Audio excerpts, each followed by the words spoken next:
The Princess and the Pea. Once, long ago, there lived a prince who wished very much to marry a princess. Not just any princess, but a true princess. He travelled far and wide in search of her. He visited great cities and small villages, crossed rivers and stayed in houses where he was welcomed kindly. He met many young women who called themselves princesses, and some who were called princesses by others. They were all well dressed, well spoken, and courteous. And yet, each time, something felt uncertain. The prince could never quite explain what was missing. There was no fault he could point to, no clear reason to refuse. Still, he returned home each time with the same quiet doubt and the same unanswered question. So, he came back at last to his own kingdom, thoughtful and somewhat weary, and there he remained. One evening, as night was settling in and the lamps were being lit, a storm began. Rain fell steadily at first, then harder. Wind moved through the streets and along the walls of the palace. Thunder sounded in the distance, low and slow. It was during this storm that there came a knock at the palace gate. The guards opened it to find a young woman standing outside in the rain. Her cloak was soaked through. Her shoes were heavy with water, and her hair clung to her face. She looked tired from travelling and cold from the weather. She asked very politely to be let inside. "I am a princess," she said. The guards exchanged glances.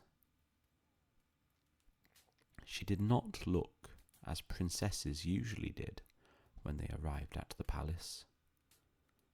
There was no carriage waiting beyond the gate, no attendants, no fine luggage. Still, she spoke calmly, and there was nothing demanding in her voice. Word was sent inside, and soon the queen herself came to see the visitor. The queen looked carefully at the young woman. She noticed the worn edges of her shoes, the rain-darkened hem of her dress, and the way she stood patiently, without complaint, while water gathered on the stone floor beneath her. The queen said nothing at first. She simply nodded and ordered that the young woman be given dry clothes, a warm meal, and a place to sleep for the night. But as she turned away, the queen began to think. She had seen many visitors come to the palace over the years, and she had learned that some truths are not spoken aloud. Some must be discovered quietly.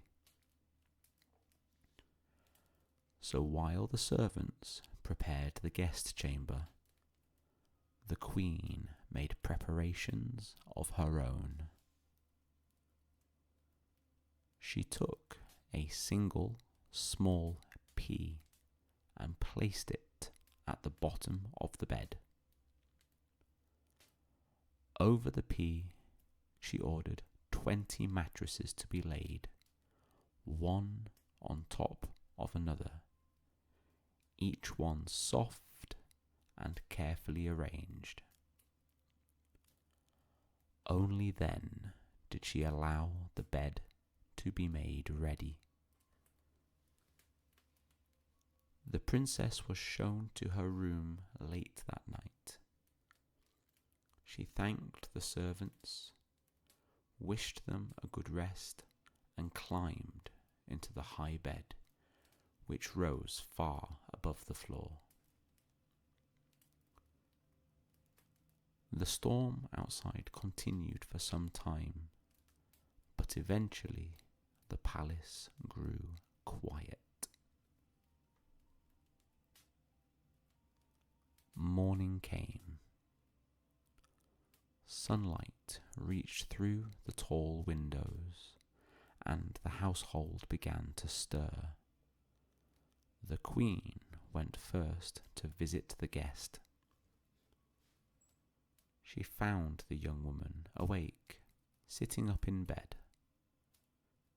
"Did you sleep well?" the queen asked.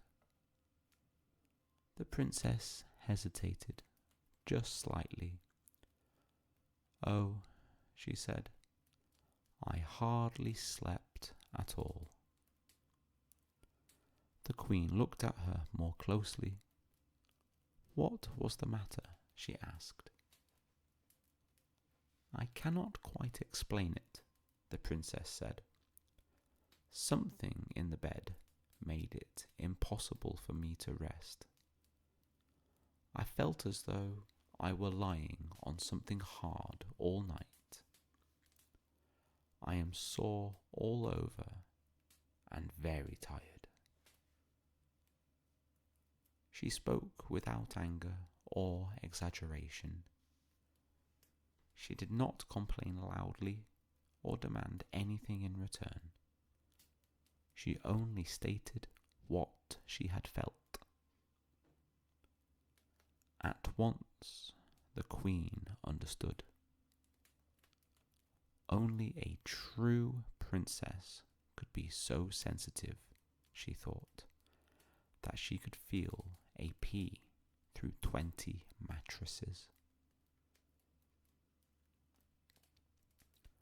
The prince was called, and the story was told to him.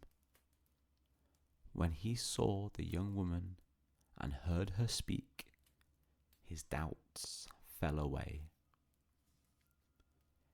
Here, at last, was someone whose nature was exactly what it claimed to be. The princess stayed at the palace, and in time she and the prince were married.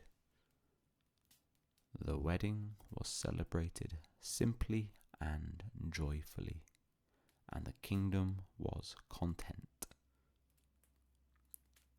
As for the pea, it was carefully preserved and placed in the royal cabinet, where it could be seen by anyone who wished.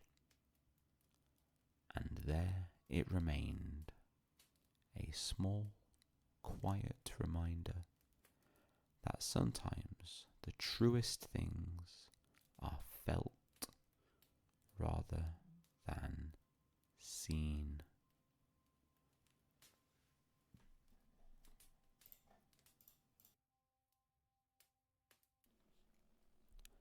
The Emperor's New Clothes. There was once an emperor who cared very deeply about his clothes. He cared less for his council, less for his people, and far less for the business of ruling. What mattered to him was how he appeared and how often he could change his outfit. He had coats for mornings and coats for evenings. He had jackets for sunlight and jackets for shadow. He had garments so fine they were only worn once and then admired forever after. The people of the city knew this well. They did their work while the emperor dressed. One day, two strangers arrived. They introduced themselves as weavers, skilled beyond comparison. They claimed they could make cloth so fine, so remarkable, that it possessed a special quality. Only the clever could see it. Only the worthy. Anyone unfit for their position, they said, would see nothing at all. The emperor was intrigued. Such cloth, he thought, would be very useful indeed. He gave the weavers a room in the palace and provided them with gold, silk, and thread. The weavers bowed deeply and set to work.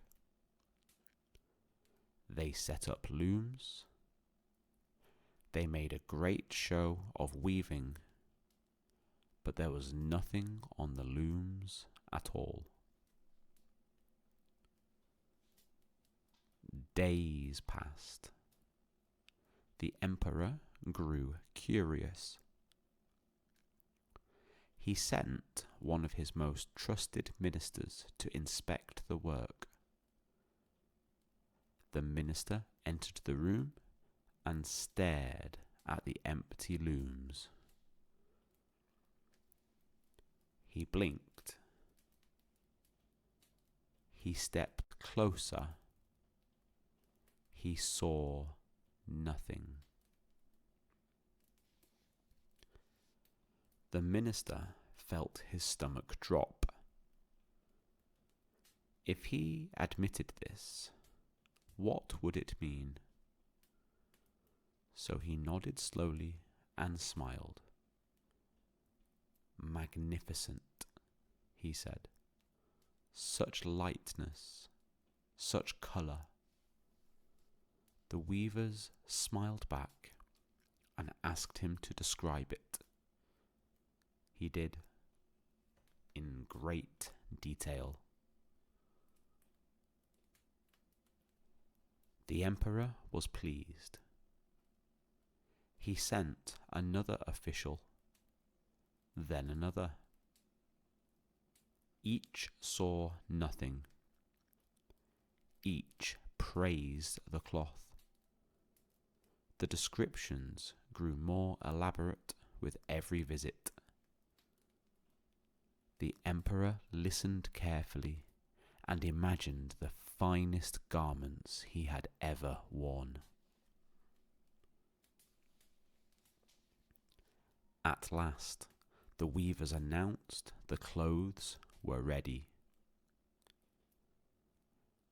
They pretended to lift them from the looms.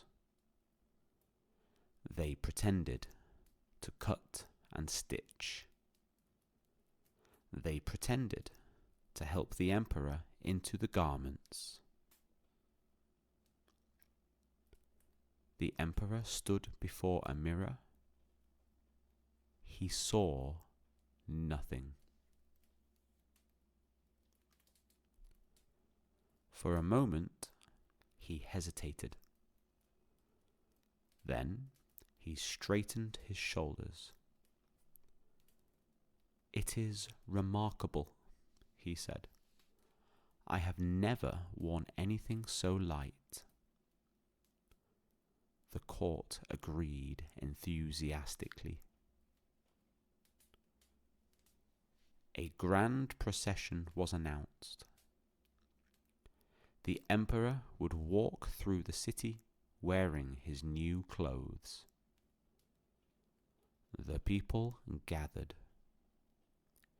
The emperor stepped out, dressed in nothing at all.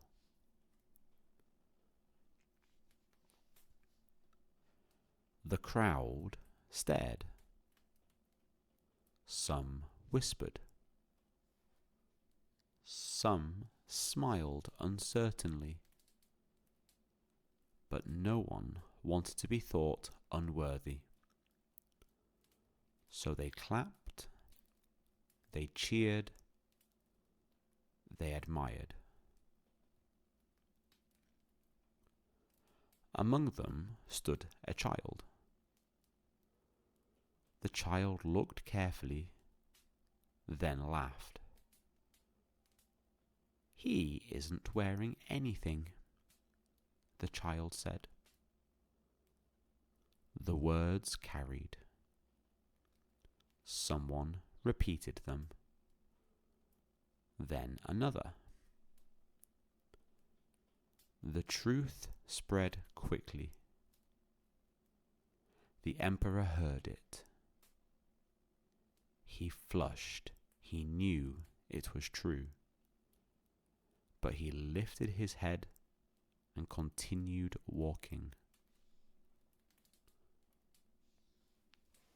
The procession moved on. The weavers were never seen again. The people remembered the day for a long time. And the emperor learned, slowly, that appearances are fragile things.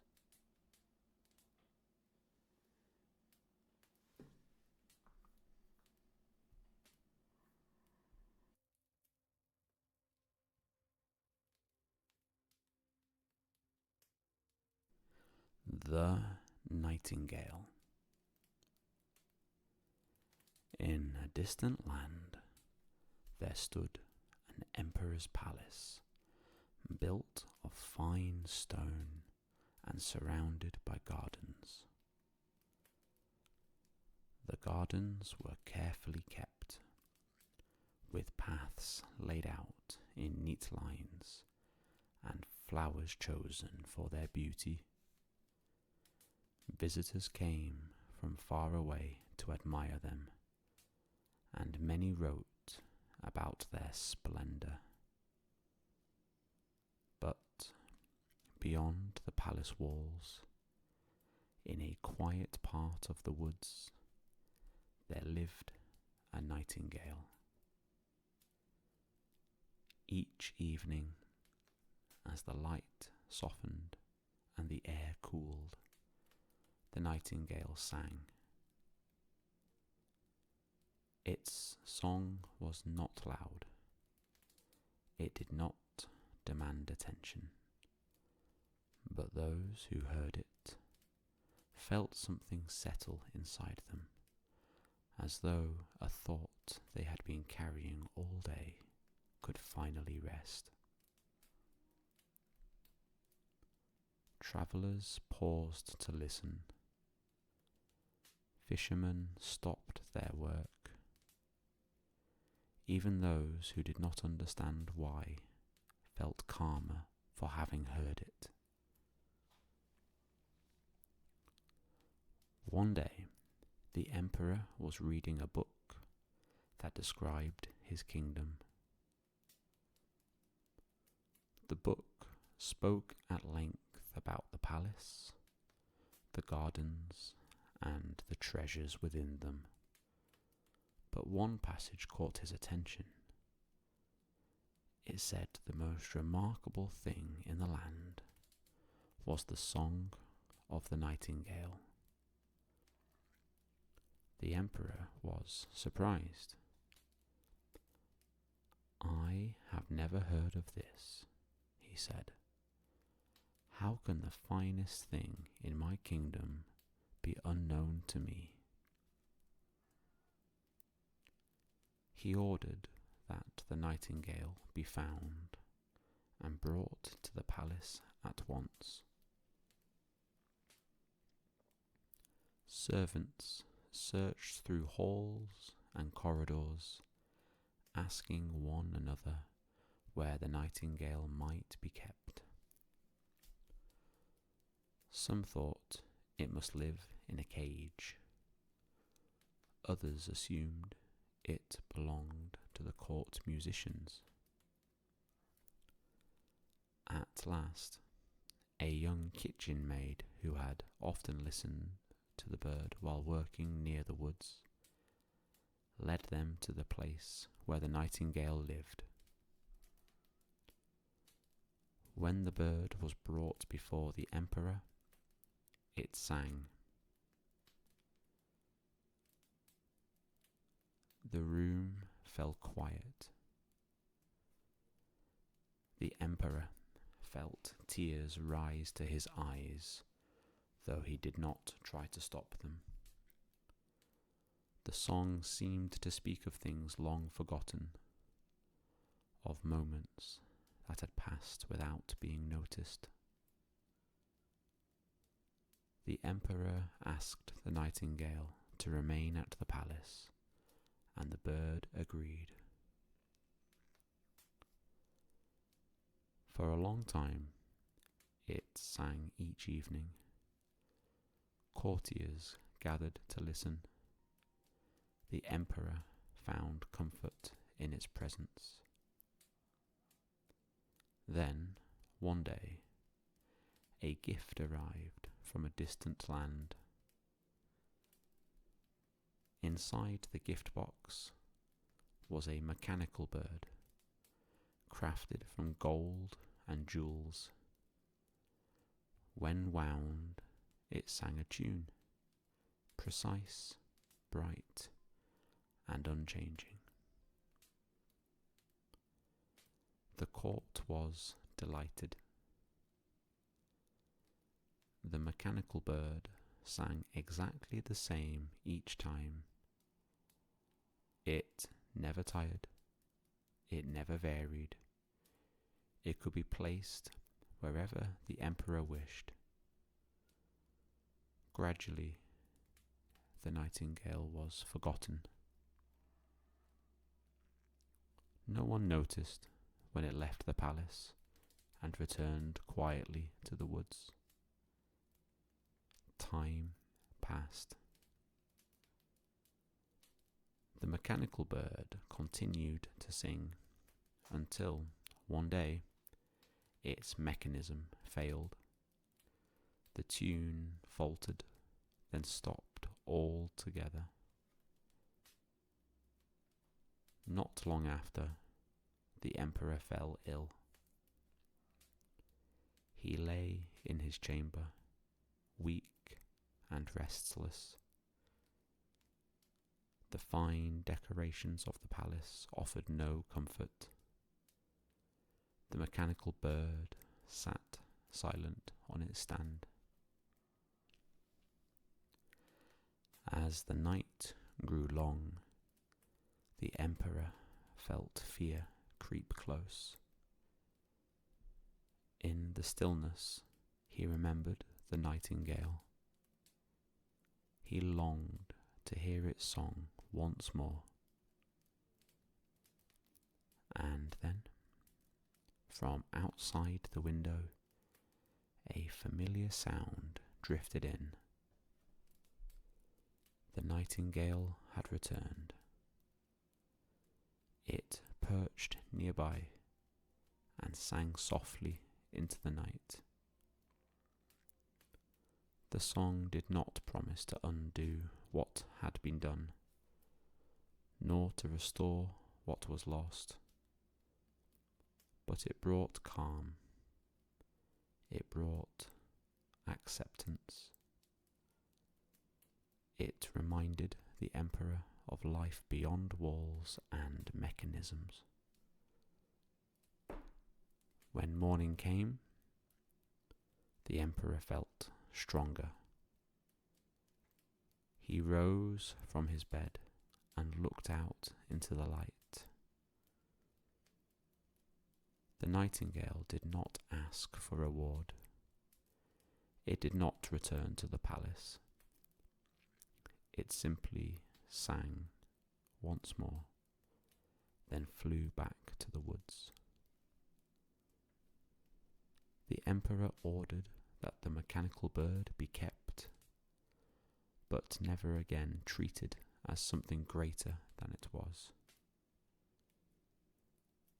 And he remembered from that day on that what is alive cannot be replaced by what is perfect.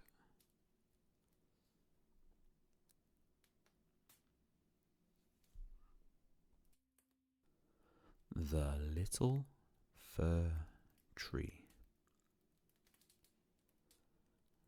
Deep in a forest, where the air was cool and the ground soft with needles and moss, there grew a little fir tree. It stood among taller trees that swayed gently in the wind.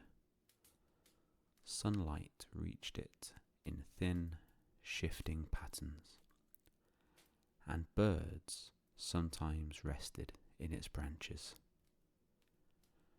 The little fir tree was healthy and strong, with bright green needles and straight limbs. But it was not content. Each day it looked upward and outward, watching the larger trees around it. It watched them stretch higher into the sky. It listened as travellers passed beneath them, speaking of distant places. It heard stories of ships made from great trees, of warm rooms and candlelight, of seasons that changed more quickly than life in the forest ever seemed to. The little fir tree wished to be older. It wished to be taller. It wished to be anywhere but where it was. When winter came, snow covered the forest floor. The little fir tree shivered beneath the cold, watching as birds flew away and as the days grew short. Still, it thought only of the future. If only I were grown, it thought.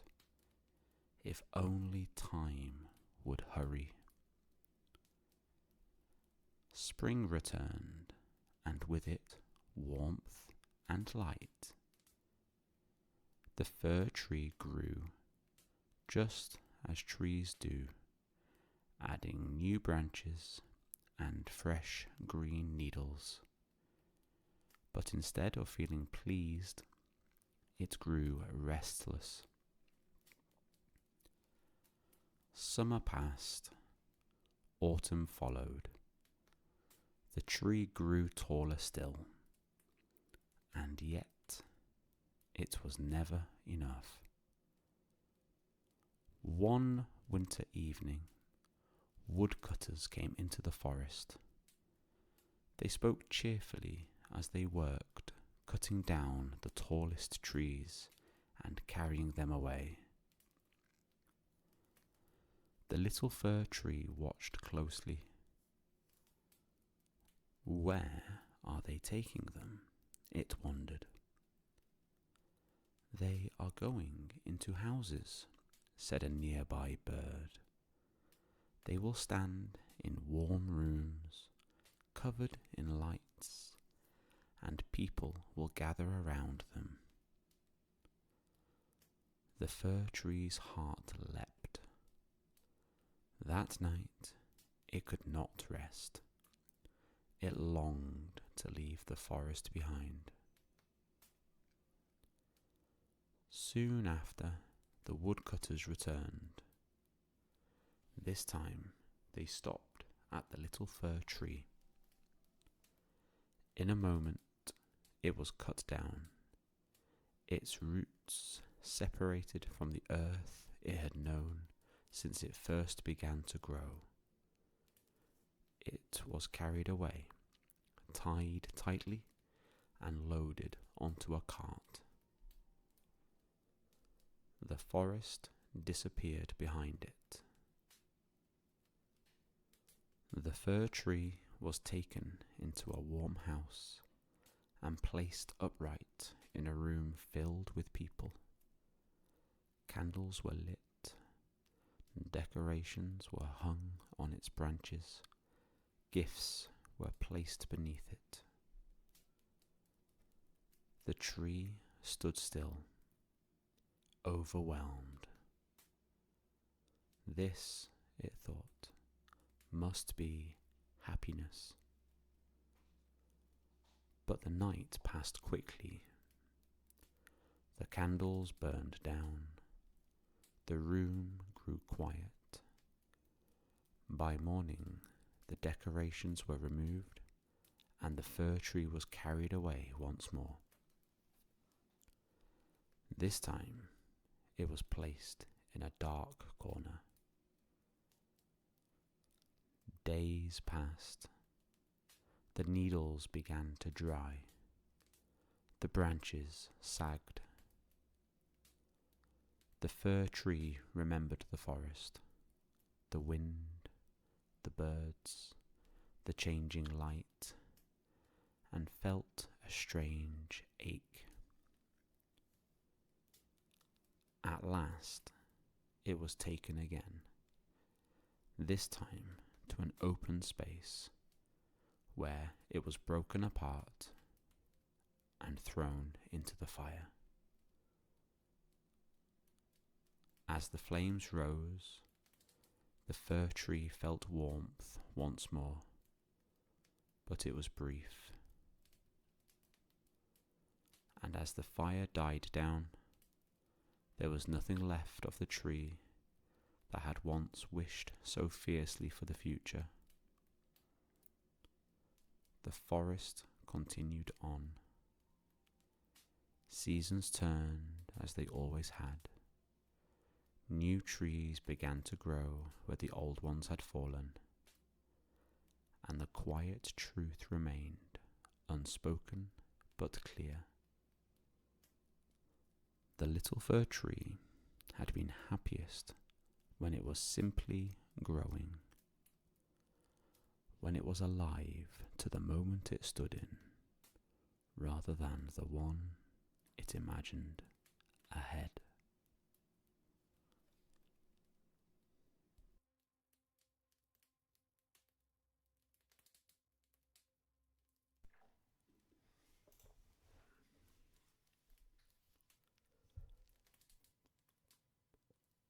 Thumbelina. There was once a woman who wished very much for a child. She lived alone in a small cottage with a neat garden outside her window. Each morning she watered her flowers and spoke to them softly as though they might answer her. But none did. One day she visited a wise woman who gave her a small barley corn. "Plant this in a flower pot," the old woman said, "and wait." The woman thanked her and did exactly as she was told. She placed the barley corn in the soil, covered it gently, and watered it each day. Before long, a slender green shoot rose from the earth.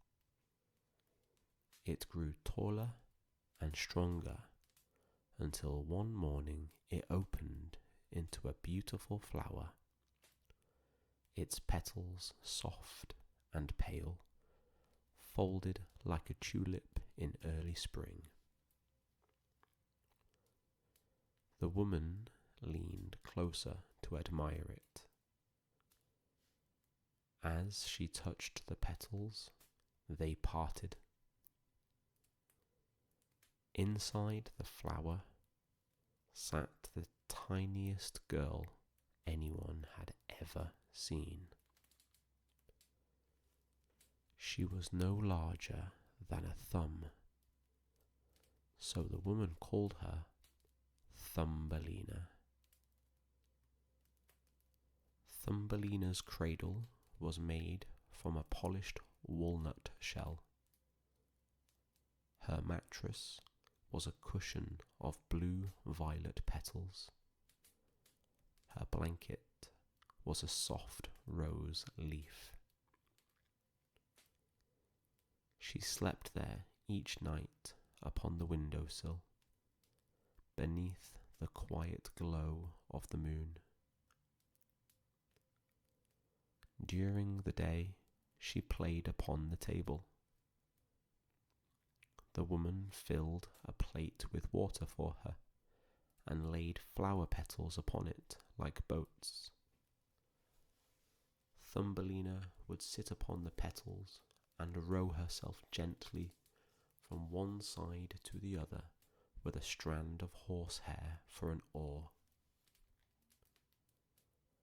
She sang in a voice so light it seemed almost part of the air, and for a time all was peaceful. But one evening, as Thumbelina slept by the open window, a large toad crept inside. The toad had been watching. She thought the tiny girl would make a suitable bride for her son. Without waking her, the toad lifted the walnut shell and carried Thumbelina away to the edge of a slow-moving stream. There, upon a broad lily pad, she placed the shell and left the little girl to wait. When Thumbelina awoke, she found herself surrounded by water. The banks were far away. The toad's son croaked nearby in what he believed to be a song. Thumbelina did not cry loudly. She simply sat very still.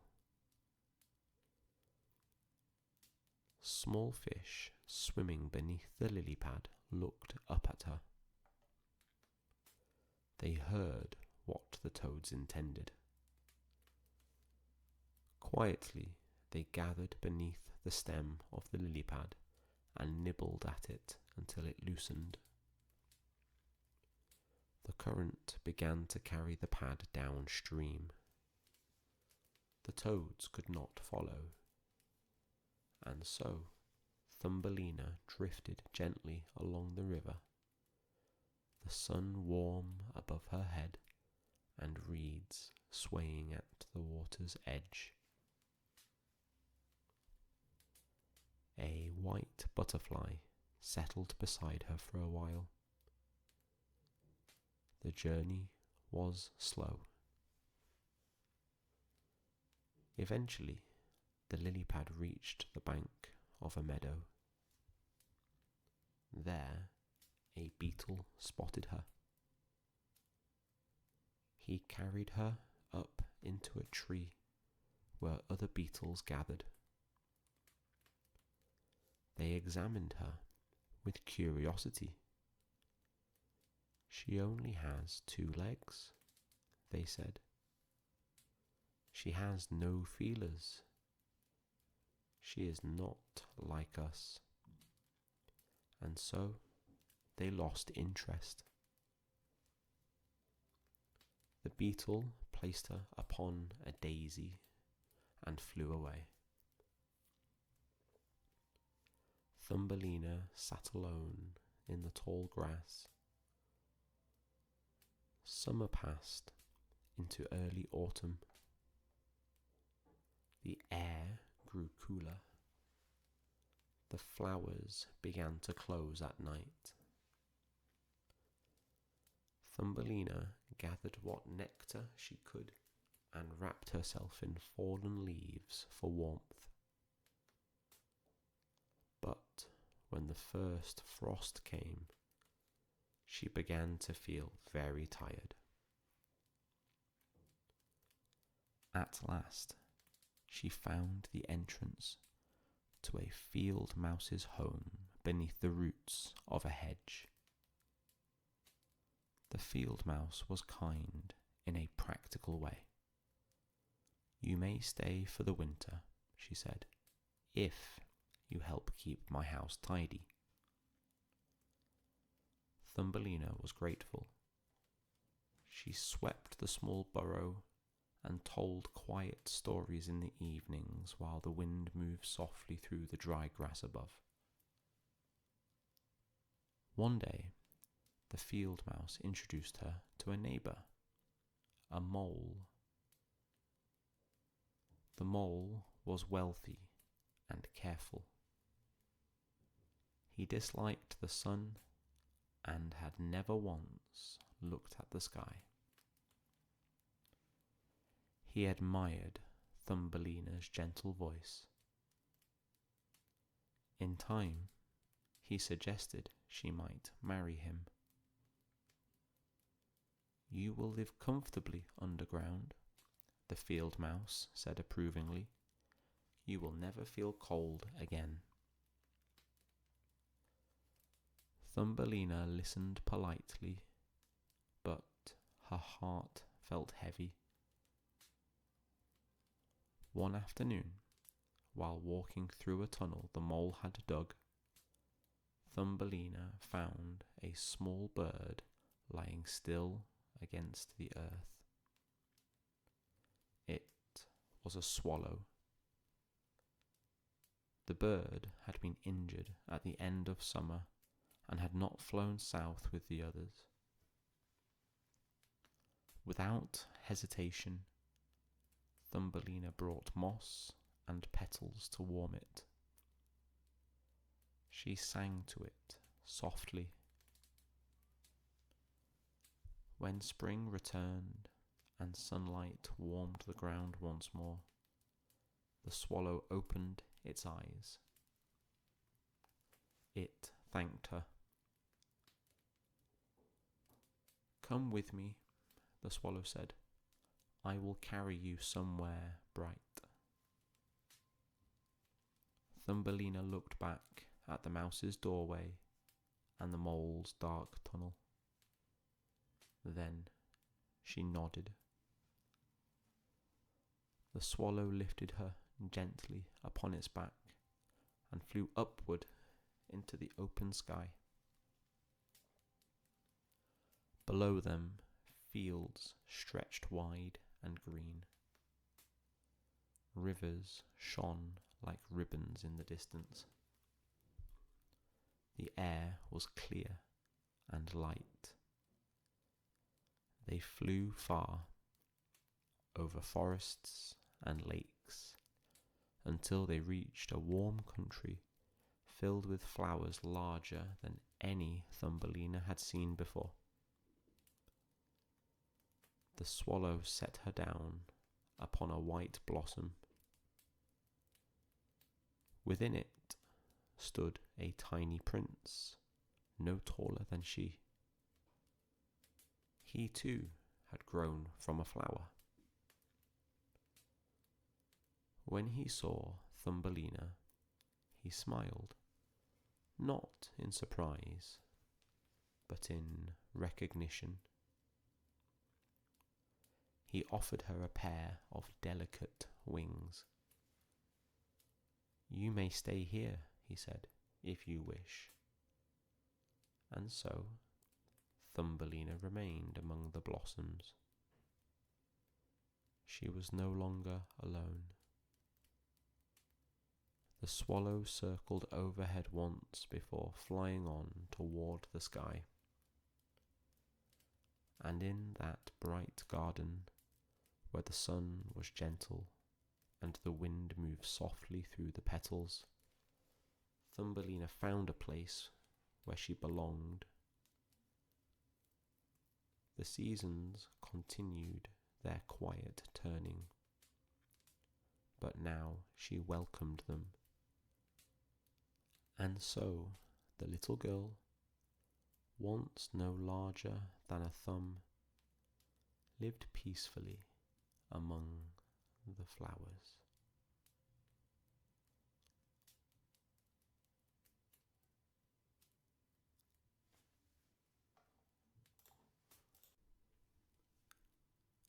The Steadfast Tin Soldier.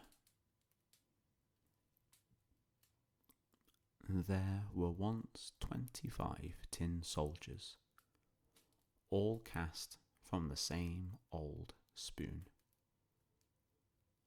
They stood in a row upon a table, each holding his rifle upon his shoulder, each wearing the same bright uniform. They were brothers, alike in nearly every way. But one soldier was different.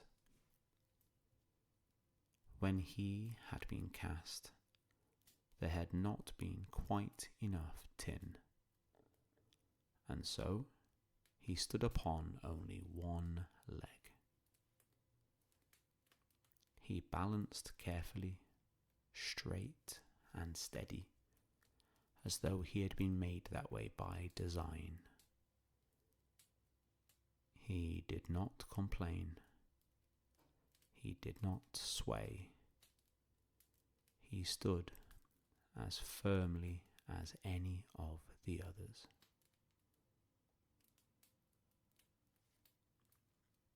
In the same room stood many toys.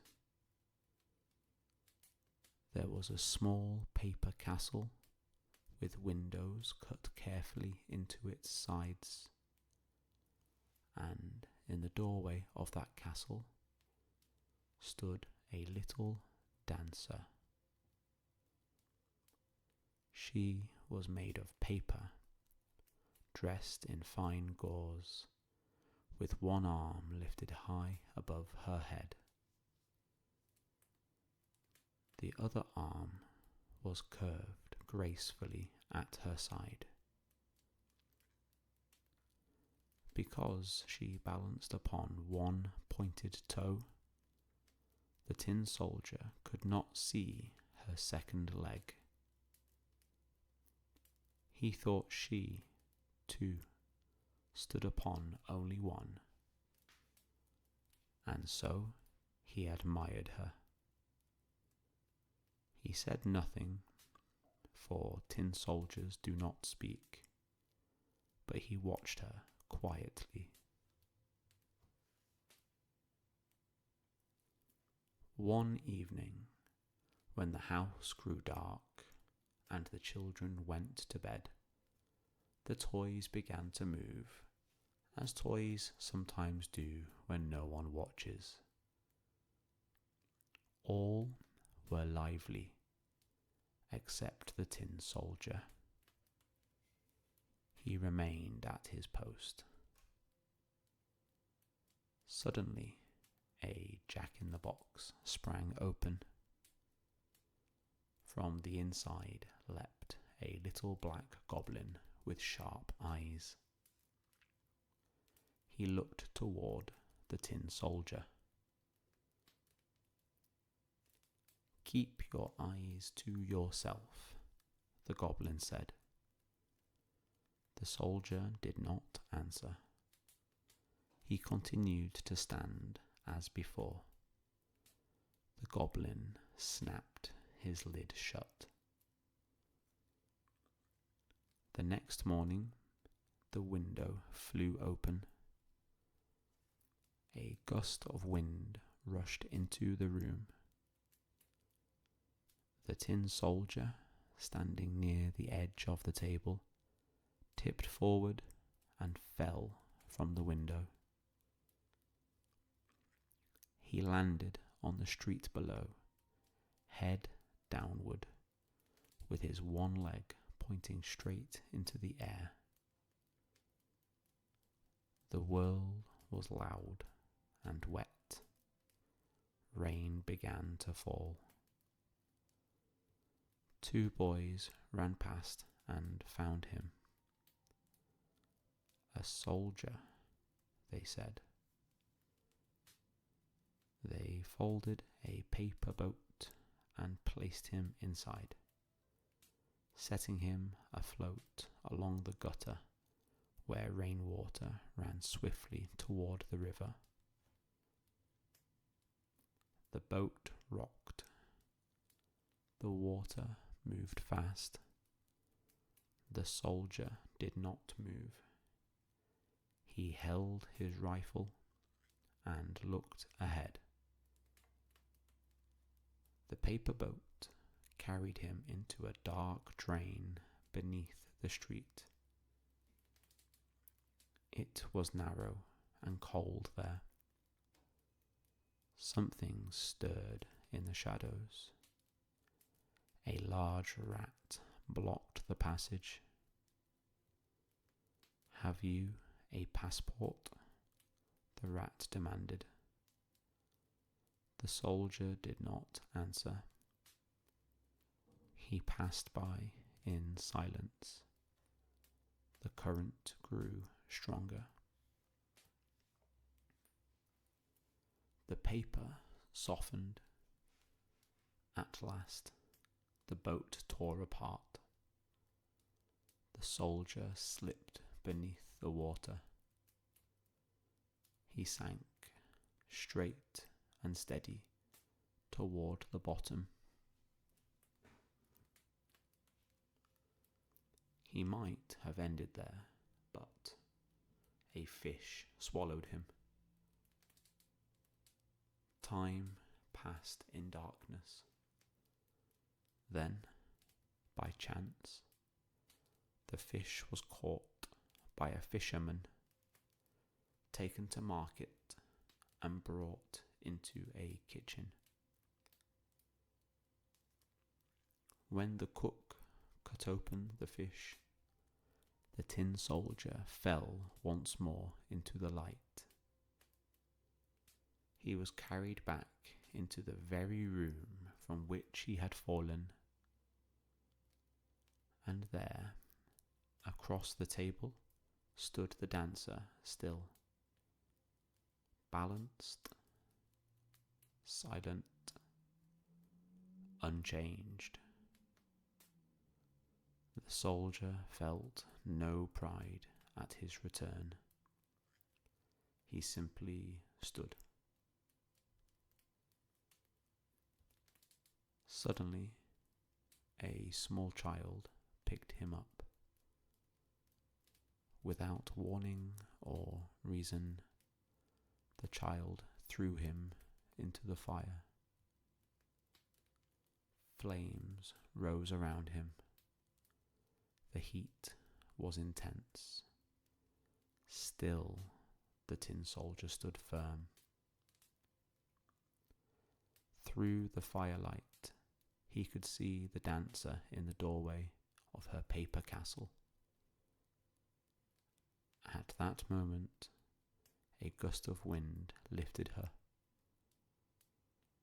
She drifted through the air and into the flames beside him. Together, they burned. The soldier began to melt. His shape softened. His rifle slipped, but he did not bend. By morning, when the ashes were cleared, only a small tin heart remained, and beside it lay a small blackened spangle, the dancer's ornament. The world outside continued as before. The table was cleared. The toys were arranged again. But something quiet had passed through the room. Something about steadfastness, about silent devotion, about standing firm even when the world shifts without warning. And that remained.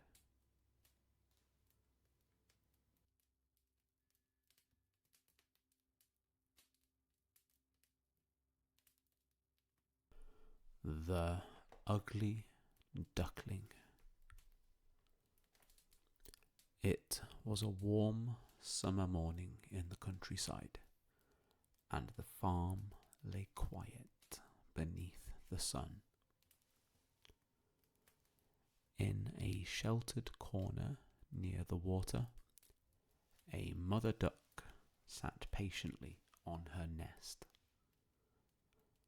Around her were tall grasses and wide green fields, and nearby the pond reflected the slow movement of the clouds above. One by one, the eggs beneath her began to crack. From the first, a small yellow duckling emerged. Then another, and another, each one shaking itself free and peeping softly. Soon the nest was lively with movement and sound. At last, only one egg remained. It was larger than the others, and it had been slow to open. The mother duck waited, shifting her weight carefully, until at last the shell broke. Out came a duckling that looked quite different from the rest. He was bigger, greyer, and more awkward in his movements. His feathers lay unevenly, and his neck seemed too long for his body. The mother duck looked at him closely. "Well," she said at last, "you are certainly not like the others. Still, you are mine." She gathered all her ducklings together and led them toward the pond. At first, the strange duckling swam just as well as the rest. He followed his mother and tried to stay close to his brothers and sisters. But wherever they went, others stared.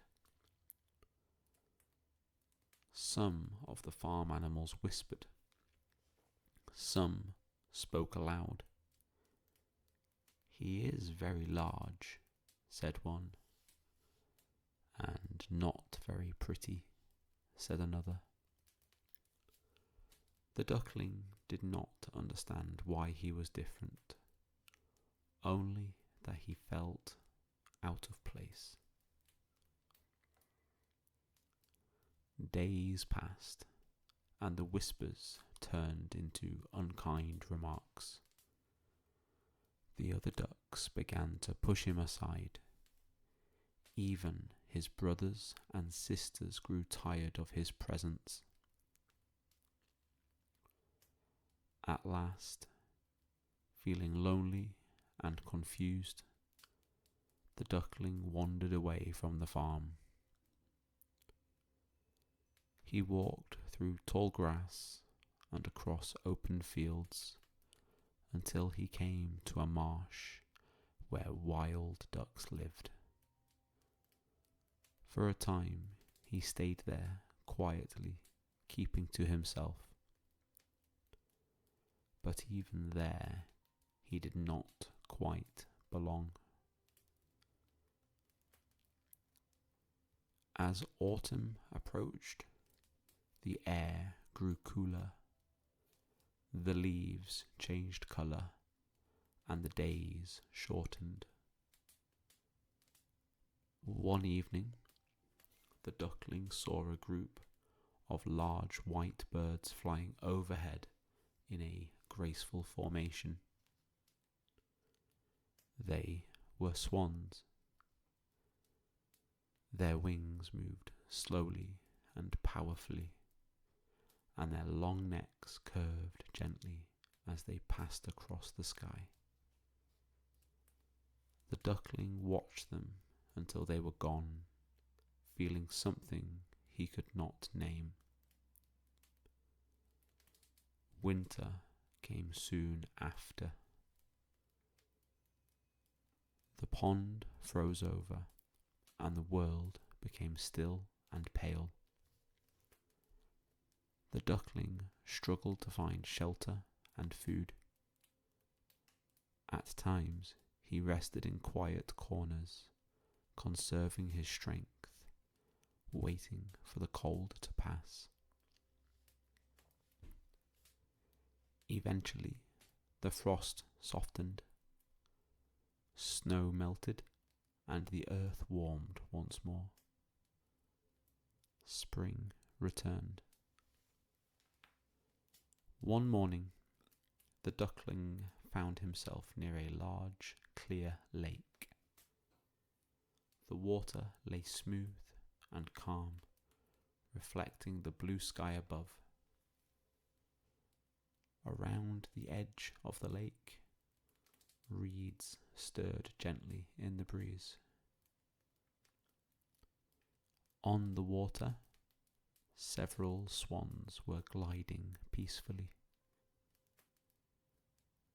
The duckling felt tired and unsure, but he moved toward them anyway. He expected to be chased away, as he always had been. Lowering his head, he approached the water.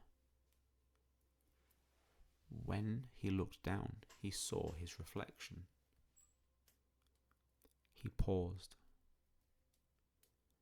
The bird staring back at him was no longer grey and awkward. His feathers were white and smooth. His neck was long and graceful. He was tall and strong. He was a swan. At that moment, the other swans noticed him and swam closer. They did not push him away. They did not stare. They welcomed him. The young swan joined them on the water, and together they drifted quietly across the lake. The world had not suddenly changed. The lake was the same, the sky was the same, but the swan now understood what he had always been. And for the first time, he felt at ease.